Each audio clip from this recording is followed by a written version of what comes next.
सपा के कद्दावर नेता मोहम्मद आजम खां की पत्नी डॉक्टर तनीफ फातिमा ने आजम खां पर एफआईआर दर्ज होने पर अपनी पीड़ा बयान की।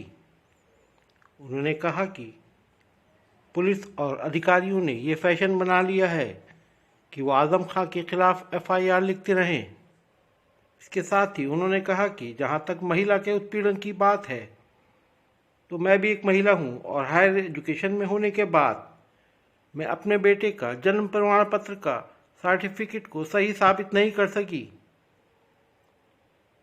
इससे बड़ी बदनसीबी एक माँ के लिए क्या होगी। मैम, जिस तरीके से ये मुकदमा दर्ज हुए हैं और पुलिस ने कार्रवाई की है, इसको लेकर आप क्या कहेंगे? देखिए, इस बारे में मैं ये कहना चाहूँगी कि पुलिस अधिकारियों ने ये एक फैशन बना लिया है कि वो आज़म साहब के ख़िलाफ़ एफआईआर्स लिखें और ऐसा लगता है मानो एफआईआर लिखवा कर उन्होंने अपनी कर्तव्य निष्ठा पूरी कर ली हो। और मैं ये कहना चाहूँगी कि ये सारी एफआईआर्स जो लिखी जा रही हैं उनके ऊपर, ये गलत हैं, इनमें कोई तथ्य नहीं है। और ख़ास तौर से ये जितनी भी एफआईआर्स लिखी गई हैं, इस बारे में मैं यही कहना चाहूँगी कि ये पूरी तौर पर गलत है।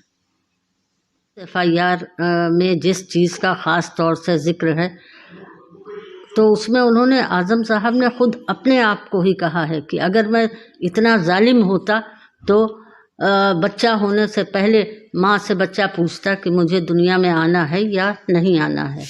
तो ये तो आज़म साहब ने खुद अपने लिए कहा था, किसी माँ बहन के लिए नहीं कहा था, जिसको घुमा फिरा कर एफआईआर लिखवाई गई। पहले भी पुलिस ने कुछ कार्रवाइयाँ की थी, जिस तरह से एक बार आरोप लगा था कि आप भी वहाँ मौजूद थी। पुलिस का काम है शांति और व्यवस्था बनाए रखना, लोगों में कॉन्फिडेंस पैदा करना, न कि महिलाओं से अभद्रता करना, महिलाओं के सम्मान को ठेस पहुंचाना।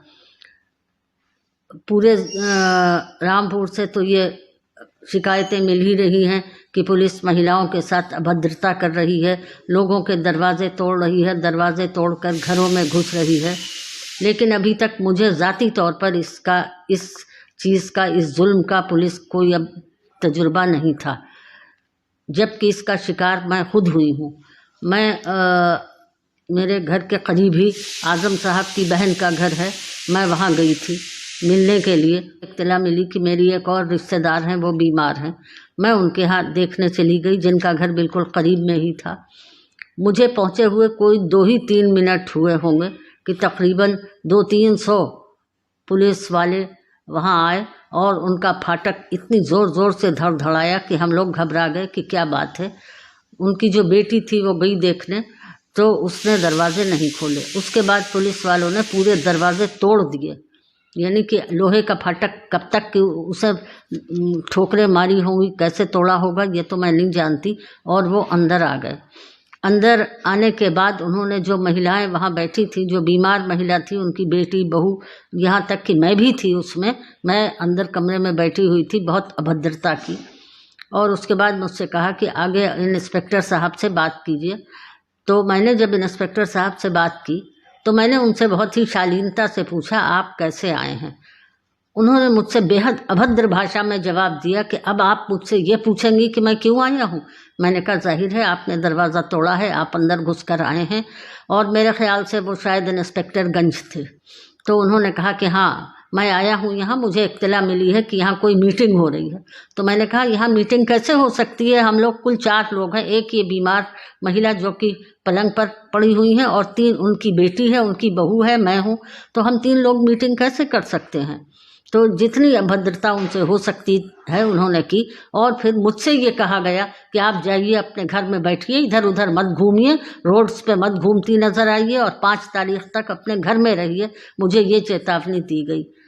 तो क्या ये अभद्रता नहीं है पुलिस के द्वारा की गई? और मैंने इसकी शिकायत अपने घर आने के बाद एसपी रामपुर से की।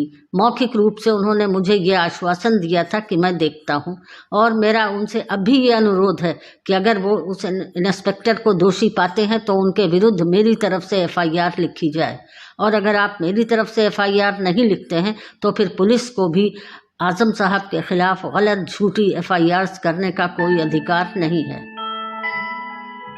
यहाँ मैं ये भी कहना चाहूँगी कि देखिए, आजम साहब की सदस्यता छीन ली गई, आजम साहब का वोट देने का अधिकार भी छीन लिया गया है, लेकिन अभी आजम साहब का वोट मांगने का अधिकार बाकी है। और ये लोकतंत्र में के अंदर ही आता है कि वोट मांगने का अधिकार भी है। जहाँ वोट देने का अधिकार होता है वहाँ वोट मांगने का भी अधिकार होता है। और यहाँ मैं एक बात और भी कहना चाहूँगी, मैं हालांकि न्यायालय का बहुत सम्मान करती हूँ, लेकिन जितनी भी और कार्रवाइयाँ हुई हैं आजम साहब के खिलाफ, जो भी कार्रवाई हुई है वो सब संविधान का उल्लंघन करती है। भारतीय संविधान में स्पष्ट रूप से भारतीय संविधान का एक सिद्धांत है रूल ऑफ लॉ या कानून का शासन। क्या आजम साहब पर कार्रवाइयाँ करने से पहले रूल ऑफ लॉ के इस सिद्धांत को अपनाया गया है? रूल ऑफ लॉ का मतलब यह है कि कानून की नज़र में सभी लोग समान हैं। आजम साहब पर जहां अभद्रता का आरोप लगाया जाता है, वहीं उनसे पहले भी स्पीचेस में स्टेज पर माँ बहन की गालियाँ तक दी गई हैं, एक दूसरे पर कुर्सियाँ चली हैं, और कोई ऐसी अभद्र भाषा नहीं है जिसका प्रयोग न किया गया हो। लेकिन क्या उन लोगों को कोई सज़ा मिली, कोई सज़ाएं दी गई? तो स्पष्ट है कि आजम साहब पर कार्रवाई करते समय संविधान का उल्लंघन किया गया है। संविधान के जो मौलिक सिद्धांत हैं उन पर कोई अमल नहीं किया गया है, कानून के शासन को दरकिनार किया गया है, कानून की नज़र में सब लोग समान हैं, इस सिद्धांत का उल्लंघन किया गया है। ये कहना चाहती हूँ कि अभी अभी मैंने FIR पढ़ी, आजम साहब की जो FIR हुई है, और मैंने यहीं रामपुर में पोस्ट ग्रेजुएट कॉलेजेस में 30-35 साल तक पढ़ाया है, लेक्चरर रही हूँ, और मैं निश्चित रूप से ये कह सकती हूँ कि जो भाषा FIR की है वो निश्चित रूप से शहनाज बेगम की नहीं है।